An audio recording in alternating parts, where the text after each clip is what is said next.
আজকে দেখবেন সাসপেন্সে ভরা একটি মুভিতে এমন একটি বার বা রেস্টুরেন্ট দেখানো হয়েছে যেখানে মানুষ প্রবেশ তো করে কিন্তু বাইরে বেরোতে পারে না, কারণ বাইরে বেরোলেই তাদের মৃত্যু অনিবার্য।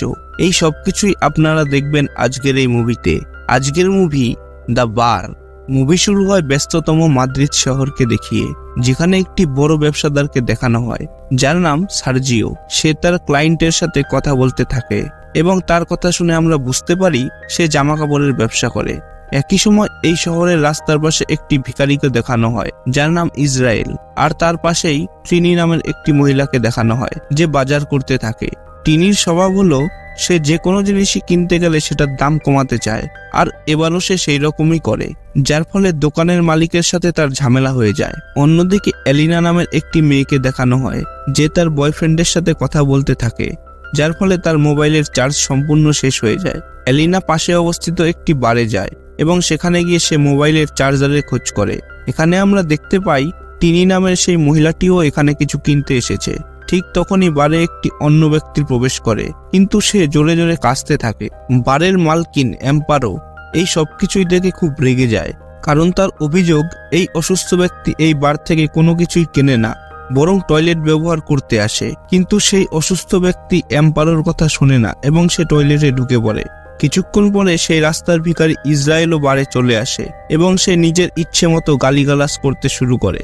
বারের মালিক এম্পারো তাকে শান্ত হতে বলে এবং ভালোভাবে কথা বলতে বলে। যদিও বারে থাকা বাকি লোকেরা এই দৃশ্য দেখে চমকে যায়, কিন্তু বারের মালকিন এম্পারো চমকায় না, কারণ সে জানে ইসরায়েল এমনই। কিছুক্ষণ পর সেই ব্যবসায়ী বারে প্রবেশ করে যার নাম সার্জিও, এবং একই সময় অন্য এক ব্যক্তি বারের বাইরে চলে যায়। তখনই বারের বাইরে কেউ গুলি চালায়। বারে থাকা প্রত্যেকে বারের বাইরে তাকিয়ে দেখে কেউ সেই ব্যক্তিকে গুলি করে মেরে ফেলেছে, যার ফলে সেই ব্যক্তির মাথা থেকে রক্ত পড়ছে। তার সাথে তারা লক্ষ্য করে পুরো শহর জুড়ে এতক্ষণ যে হইচই চলছিল সেগুলি বন্ধ হয়ে যায়, এমনকি একটা মানুষও রাস্তায় নেই, পুরো রাস্তায় ফাঁকা। এইসব দেখে বারে থাকা প্রত্যেকটি মানুষ ভয় পেয়ে যায়। তারা বুঝতে পারে না কি হচ্ছে।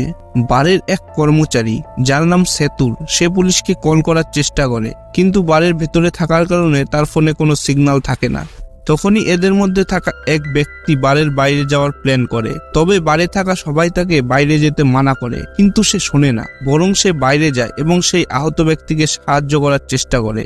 কিন্তু তখনই কেউ একজন আবারও তার দিকে গুলি চালায় এবং এই ব্যক্তিকেও মেরে ফেলে। এই দৃশ্য দেখে বারের ভেতরে থাকা লোকগুলো আরো বেশি ভয় পেয়ে যায় এবং ভয়ে বারের ভেতরে লুকিয়ে পড়ে। এখন এদের প্রত্যেকের মনে একটাই কথা জেগে ওঠে, এগুলো কে করছে এবং কেনই বা করছে। আর এই বিষয়ে তারা প্রত্যেকে আলোচনা করে, কিন্তু কোনো সমাধান তারা বের করতে পারে না। তখনই এলিনা বুদ্ধি দেয় তাদের এখন খবর চালিয়ে দেখা উচিত, তাহলে তারা এই বিষয়ে জানতে পারবে। এলিনার কথা মতো তারা টিভি চালায়, কিন্তু টিভিতে এই বিষয়ে কোনো কিছুই দেখানো হয় না। তখনই বাড়ির ভেতরে থাকা সেই মহিলা যার নাম টিনি, সে লক্ষ্য করে বাইরে যে দুটি লাশ পড়েছিল সেই দুটো লাশ এখন আর নেই, এমনকি সেখানে পড়ে থাকা সব রক্তগুলোও সেখান থেকে পরিষ্কার হয়ে গেছে। টিনি সঙ্গে সঙ্গে এই সবকিছু বাকি সবাইকে জানায়, আর এই দৃশ্য দেখে বাকিরাও অবাক হয়ে যায়। তারা কিছুতেই বুঝতে পারে না এইসব কি হচ্ছে।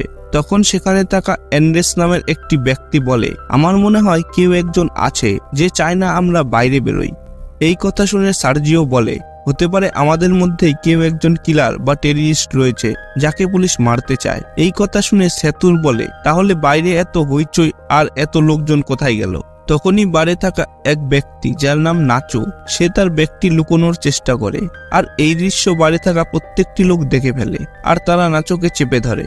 নাচো বারবার চিৎকার করে একটাই কথা বলতে থাকে যে তার ব্যাগে কিছুই নেই, কিন্তু তারা তার কথা শোনে না। বারের মালকিন এম্পারো ব্যক্তি খোলে এবং দেখে তার ভেতরে কিছু জামা কাপড় এবং একটি হার্ড ডিস্ক রয়েছে। নাচো জানায় সে একটা সময় অ্যাড কোম্পানিতে কাজ করত এবং এই হার্ড ডিস্কে সেই ডকুমেন্টসগুলোই রয়েছে, কিন্তু এরা এই হার্ড ডিস্কটিকেও সন্দেহ করে, যার ফলে এলিনা হার্ড ডিস্কটিকে পা দিয়ে ভেঙে টুকরো টুকরো করে ফেলে। এটা করে বাড়ি থাকা প্রত্যেকটি মানুষের সন্দেহ দূর হয়, কিন্তু নাচোর অনেক ক্ষতি হয়। তাই সে এইসবের বদলা নেওয়ার জন্য বাড়ি থাকা অন্য একটি সুটকেস সে দেখিয়ে দেয় এবং জানায় এটাতেও তো তাহলে বুম থাকতে পারে। এই সুটকেসটা হয় সার্জিওর, আর সে এটা খুলতে বারণ করে, কিন্তু বাড়ি থাকা বাকি লোকেরা তার কথা শোনে না, বরং অ্যান্ডেস একটি বন্দুক বের করে সার্জিওর দিকে ধরে এবং তাকে বাধা সৃষ্টি করতে মানা করে। এইসবের মধ্যেই সেই ভিখারি যার নাম ইসরায়েল, সে সুটকেসটি নিয়ে নেয় আর সেটা খুলে ফেলে। যার ফলে সুটকেসের ভেতর থেকে একাধিক জামাকাপড় বেরিয়ে আসে, অর্থাৎ সার্জিও নির্দোষ। তখনই তারা বারের টয়লেট থেকে একটা শব্দ শুনতে পায়। শব্দ শুনে সবাই সেই টয়লেটের কাছে যায় এবং দরজায় আওয়াজ করে, কিন্তু টয়লেট থেকে কোনো সাড়া শব্দ আসে না। এই সব দেখে তারা বুঝতে পারে কেউ একজন ভেতরে আছে, কিন্তু সে লুকিয়ে আছে। তাই তারা টয়লেটের দরজা ভাঙতে শুরু করে এবং অনেক চেষ্টার পর তারা দরজাটি ভেঙেও ফেলে। দরজা ভেঙে তারা টয়লেটে ঢুকলে দেখে এক ব্যক্তি জ্ঞান হারিয়ে শুয়ে রয়েছে। বারের মালকিন বুঝতে পারে এটা হলো সেই ব্যক্তি যে প্রতিদিন তার বারে আসে শুধুমাত্র টয়লেট ব্যবহার করার জন্য, কিন্তু সে তো চলে যায়, সে এখনো কি করছে? এরা সবাই লক্ষ্য করে এই ব্যক্তি এখনো কাঁপছে। সবাই মনে করে ড্রাগস নেওয়ার কারণে হয়তো তার এই অবস্থা হয়ে গেছে, তাই তারা তাকে ইগনোর করে চলে যায়। কিন্তু এলিনা তাকে ইগনোর করে না। সে ভালোভাবে দেখলে বুঝতে পারে এই ব্যক্তির কান থেকে রক্ত বেরোচ্ছে এবং পাশে একটি সিরিঞ্জ পড়ে রয়েছে। এলিনা বুঝতে পারে আর যাই হোক, এটা ড্রাগসের কারণে হয়নি, কিন্তু কি কারণে হয়েছে সেটি সে বুঝতে পারে না। এলিনা এই ব্যক্তির সাহায্য করার চেষ্টা করে। একই সময় বারের বাইরে একাধিক লোক আসে যারা মুখে মাস্ক লাগিয়ে রয়েছে। বারের ভেতরে থাকা প্রত্যেকে চিৎকার করে সাহায্যের জন্য, কিন্তু বাইরের লোকগুলো তাদের কথা শোনে না। দেখে মনে হয় যেন তারা ইচ্ছে করেই শুনছে না, বরং যেখানে সেই হত্যাগুলো হয়েছিল সেখানে তারা গাড়ির টায়ার রাখে এবং তাতে আগুন লাগিয়ে দেয়, যার ফলে পুরো শহরে সেই টায়ারের কালো ধোঁয়া ছড়িয়ে পড়ে। এর কিছুক্ষণ পরে টিভিতে খবর দেখানো হয়, কিন্তু খবরে কোনো আগের ঘটনা দেখানো হয় না, বরং খবরে জানানো হয় শহরের মাঝে অবস্থিত এক বড় বারের সামনে আগুন লেগেছে, যার ফলে পুলিশ পুরো শহরটি সিল করে দিয়েছে। এই খবর শুনে বারে থাকা প্রত্যেকে রেগে যায়। তারা বুঝতে পারে না খবরে মিথ্যে কেন বলছে। তখন সার্জিও বলে হয়তো পুলিশ এই দুজনের মৃত্যুর খবর লুকোতে যায়। ঠিক তখনই টয়লেট থেকে সেই ব্যক্তি হাঁটতে হাঁটতে বেরিয়ে আসে, যাকে দেখে বারে থাকা প্রত্যেকটি মানুষ ভয়ে চমকে যায়, কারণ এই ব্যক্তির মুখটি দেখতে এতটাই কুৎসিত লাগছে যে তাকে দেখে মনে হচ্ছে না যে সে একজন মানুষ।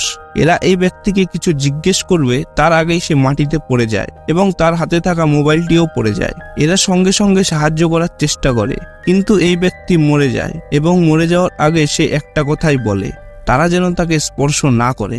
নাচক পড়ে থাকা ফোনটি চেক করলে বুঝতে পারে এই ব্যক্তির নাম হলো টিবো, যে একজন আর্মি অফিসার। তার সাথে তারা ফোনে এমন কিছু ছবি দেখতে পায় যেখানে কিছু লোক পিপিই কিট পরে রয়েছে, যেগুলো সাধারণত ভাইরাস থেকে বাঁচার জন্য ব্যবহার করা হয়। এই সব দেখে এদের মনে হয় হয়তো টিবো কোনো ভাইরাসে আক্রান্ত ছিল, আর এটা পুলিশও জানতো, তাই তারা পুরো শহর সিল করে দিয়েছে। এইসব ভেবে তারা আরো বেশি চিন্তায় পড়ে যায়। এখন এরা যে কোনোভাবে এই বার থেকে বেরোতে চায়, তাই তারা মোবাইলে সিগন্যাল আনার চেষ্টা করে। নাচো অনেকক্ষণ চেষ্টা করার পর সে যখন একটি টেবিলের ওপর দাঁড়ায় তখন তার ফোনে সিগন্যাল চলে আসে। সে তৎক্ষণাৎ সবাইকে জানিয়ে দেয় এবং বারে থাকা সবাই নাচোকে মিডিয়াকে কল করতে বলে। নাচো তাই করে, সে মিডিয়াকে কল করে, কিন্তু তখনই সেতুরও টেবিলের ওপর উঠে পড়ে এবং ফোনে সিগন্যাল আনার চেষ্টা করে, কিন্তু এমনটা করার ফলে টেবিলটা ভেঙে যায়।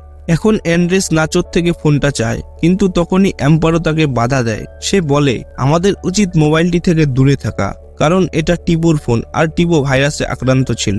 এমনকি নাচো, এলিনা ও সেতুর এদের প্রত্যেকের থেকে দূরে থাকা উচিত, কারণ এরা টিবোকে স্পর্শ করেছিল।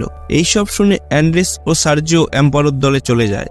আর এই বারটা যেহেতু এম্পারোর, তাই সে বাকি 5 জনকে বারের নিচে থাকা বাংকারে যেতে বলে।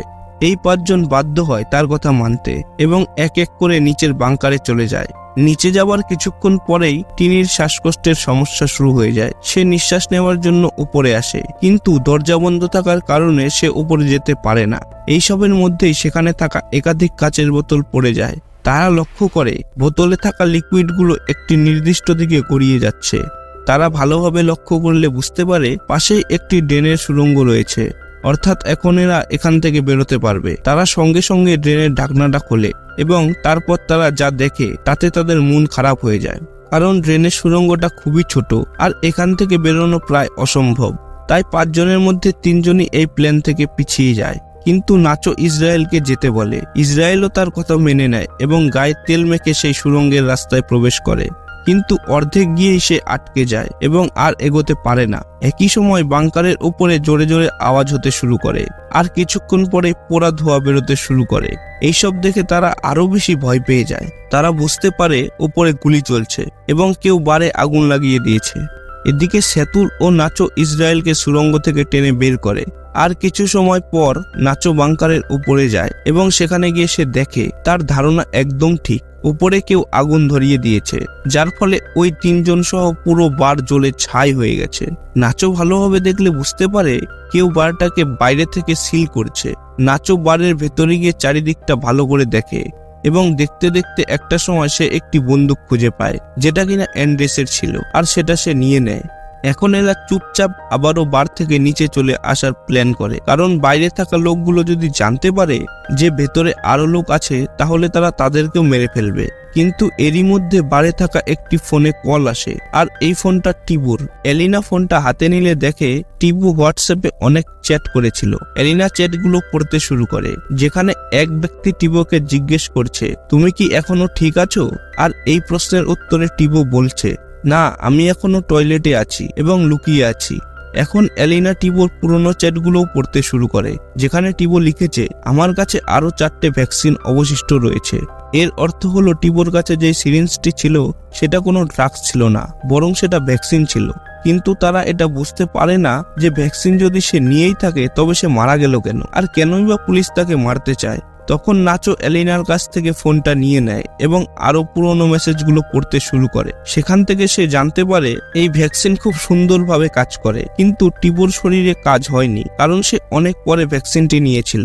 এরপরে এরা আরো মেসেজ পড়বে, তার আগেই ফোনটা বন্ধ হয়ে যায়। কিন্তু তারা এটা ভেবে খুশি হয় যে টিপোর কাছে 4টি ভ্যাকসিন রয়েছে, কিন্তু তারা জানে না সেটা এখন কোথায় আছে।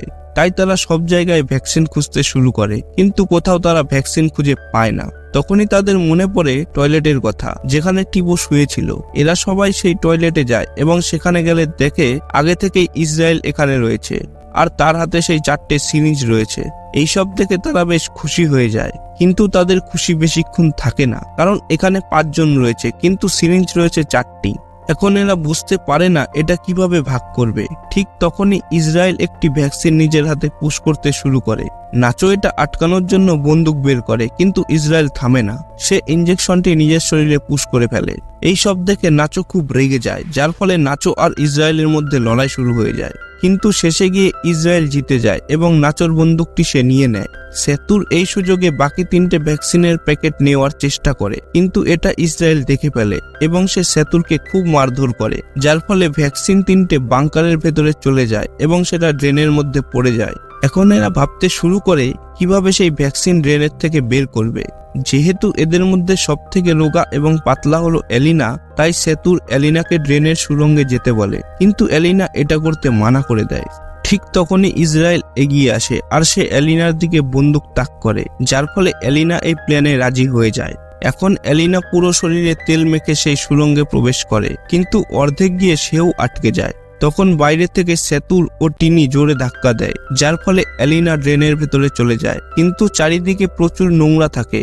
এলিনা সেই নোংরা জলের মধ্যে থেকেই ভ্যাকসিনটা খুঁজে বের করে, আর এটা উপরে থাকা সবাইকে জানিয়ে দেয়। উপরে থাকা সবাই এলিনাকে ভ্যাকসিনগুলো দড়ি দিয়ে বেঁধে তাদের কাছে পাঠাতে বলে, কিন্তু এলিনা সেরকম করে না, বরং তাদের জানায় ভ্যাকসিন নিতে হলে তাদেরকে নিচে আসতে হবে। আর এই বলে সে ড্রেনের ভেতরে বাইরে বেরোনোর রাস্তা খুঁজতে শুরু করে। উপরে থাকা টিনি, ইসরায়েল ও নাচো সেই সুড়ঙ্গটা বড় করতে শুরু করে। কিছু সময় পর এলিনা ড্রেনের ভেতরে আলো দেখতে পায়। কাছে গেলে সে দেখে এটা একটা ঢাকনা, যেটা রাস্তার মাঝে অবস্থিত। কিন্তু সে দেখে বাইরে পুলিশের টিম রয়েছে, যারা কিনা মাস্ক পরে ঘুরছে এবং তারা তাদের সেই 3 সঙ্গীকে আগুনে পোড়াচ্ছে যারা বাড়ির ভেতরে ছিল। এইসব দেখতে দেখতেই এলিনা শব্দ পায় কেউ ড্রেনের ভেতরে প্রবেশ করেছে। সে সঙ্গে সঙ্গে তার ভ্যাকসিনের প্যাকেটটি পাশে থাকা একটি সুড়ঙ্গে লুকিয়ে ফেলে। এলিনা এগিয়ে গেলে দেখতে পায় উপরে থাকা 4 জন ড্রেনের ভেতরে চলে এসেছে। এখন নাচো ও ইসরায়েলের মধ্যে আরো একবার লড়াই শুরু হয়ে যায়, আর এবার ইসরায়েল আর জিততে পারে না, বরং নাচো তার বন্দুকটি দিয়ে ইসরায়েলকে মেরে ফেলে। এই দৃশ্য দেখে এলিনা সহ বাকি সবাই ভয় পেয়ে যায়। নাচো তবুও থামে না, সে এবার সেতুরকে গান পয়েন্টে রাখে এবং এলিনাকে ভ্যাকসিনগুলো দিতে বলে, কিন্তু এলিনা এতে রাজি হয় না। নাচো তাকে বলে, আমি যদি একে মেরে ফেলি তাহলে আমরা 3 জন হয়ে যাব এবং ভ্যাকসিনও 3টেই আছে, অর্থাৎ 3 জনই বেঁচে যাব। তবে এলিনা তাও রাজি হয় না। নাচো অনেক ভেবেচিন্তে সেতুরকে ছেড়ে দেয়, কারণ সে এমন নয়, সে কখনো কাউকে এভাবে হত্যা করেনি। এখন এরা চারজন সেই জায়গায় যায় যেখানে এলিনা ভ্যাকসিনগুলি লুকিয়ে রেখেছিল, এবং যাবার সময় এলিনা ও নাচো সামনে থাকে আর পেছনে থাকে টিনি ও সেতুর। টিনি ইচ্ছে করে সেতুরকে জলে ফেলে দেয় এবং জলে ডুবিয়ে তাকে মেরে ফেলার চেষ্টা করে, যাতে করে ভ্যাকসিনের সমস্যাটাই মিটে যায়। কিন্তু তখনই নাচো টিনিকে আটকায় আর তাকে বোঝায় সে ইসরায়েলকে মেরেছিল কারণ সে তাদের শত্রু ছিল, কিন্তু সেতুর তেমনটা নয়, সে তাদের খারাপ চায় না। এইসব শুনে টিনি বলে, তাহলে আমায় গুলি করো আর এই ভ্যাকসিনের সমস্যার সমাধান করো। নাচো তার কথা মতো বন্দুকটি তার দিকে তাক করে, কিন্তু গুলি চালাতে পারে না। তবে টিনি এখানে থামে না, সে নিজেই বন্দুকটি নিয়ে নেয় এবং নিজেকেই শুট করে মরে যায়। অর্থাৎ এখন শুধুমাত্র 3 জনই বেঁচে রয়েছে, আর তারা 3টে ভ্যাকসিন ভাগ করে নেয়। এখন প্রত্যেকে নিজ নিজ ভ্যাকসিন শরীরে পুশ করবে। ঠিক তখনই পেছন থেকে ইসরায়েল চলে আসে, যে কিনা এখনো বেঁচে আছে, আর সে সঙ্গে সঙ্গে জোরে সেতুরকে আঘাত করে, যার ফলে সেতুর তখনই মারা যায়। এই দৃশ্য দেখে নাচো এবং এলিনা পালাতে শুরু করে। কিছু দূর যেতেই তারা একটি সিঁড়ি খুঁজে পায় আর সেই সিঁড়ি দিয়ে উপরে উঠতে শুরু করে, কিন্তু এমনটা করতে গিয়ে এলিনার ভ্যাকসিনটা নিচে পড়ে যায়। এলিনা নিচে তাকালে দেখে ইসরায়েলও সেখানে চলে আসে, আর এখন সে সাইকো কিলারের মতো হয়ে গেছে। এলিনা সিঁড়ির উপরের ঢাকনাটি খোলার চেষ্টা করে, কিন্তু সে সেটা খুলতে পারে না। এলিনার নিচে থাকে নাচো, ইসরায়েল তাকে টেনে ধরে। নাচো বুঝতে পারে সে আর বাঁচতে পারবে না, তাই সে তার ভ্যাকসিনটা এলিনাকে দিয়ে দেয়। আর তখনই নাচো এবং ইসরায়েল সিঁড়ি থেকে পড়ে যায়, যার ফলে এই দুজন এখানেই মারা যায়। এলিনা তার নিজের চোখে এতগুলো মৃত্যু হতে দেখে সে সম্পূর্ণ হাল ছেড়ে দেয়। সে প্ল্যান করে সে এখানে আর থাকবে না, সে যে করেই হোক এখান থেকে বেরোবে। তাই সে নাচোর ভ্যাকসিনটি নিজের শরীরে পুশ করে এবং অনেক চেষ্টা করে সিঁড়ির উপরের ঢাকনা সে খুলে ফেলে। এলিনা সেই সুড়ঙ্গ থেকে বেরোলে দেখতে পায় সে একদম শহরের মাঝে চলে এসেছে, আর এখানে কোনো লকডাউন নেই, অর্থাৎ সে এখন স্বাধীন। সবশেষে এলিনা শহরের ভিড়ে হারিয়ে যায়, আর এই মুভিটি এখানেই শেষ হয়ে যায়। তবে একটা প্রশ্ন হয়তো আপনাদের মনে থেকে যাবে, যে কেন বার থেকে বেরোলেই পুলিশ তাদের হত্যা করছিল। এর উত্তর হলো, টিবো একজন আর্মি অফিসার ছিল, আর সে কর্মরত অবস্থাতেই ভাইরাসে আক্রান্ত হয়েছিল, আর এটি সরকারও জানতো। এমনকি টিবোও জানতো যে সরকার থেকে তাকে মেরে ফেলবে যাতে এই ভাইরাস না ছড়ায়, তাই সে বারে লুকিয়েছিল। আর এই কারণেই পুলিশ বাড়ির থেকে বেরোলেই সবাইকে মার্ডার করেছিল, যাতে করে ভাইরাস শহরে না ছড়ায়। কিন্তু তবুও একটা প্রশ্ন থেকেই যায়, যে ভাইরাসের তো ভ্যাকসিন তৈরি হয়েছিল, তবে মার্ডার করার কি দরকার ছিল? এই প্রশ্নের উত্তর হলো, ভ্যাকসিন মাত্রই তৈরি হয়েছিল এবং শুধুমাত্র 4টি ছিল, যার ফলে তারা জানতো না এই ভ্যাকসিন কতটা ইফেক্টিভ, আর এই কারণেই সরকার বারটিকে পুড়িয়ে দিয়েছিল। গল্পটি যদি আপনাদের ভালো লেগে থাকে তাহলে কমেন্টে আপনাদের মতামত জানাতে পারেন। অবশেষে ভিডিওটি সম্পূর্ণ দেখার জন্য আপনাদের অনেক ধন্যবাদ।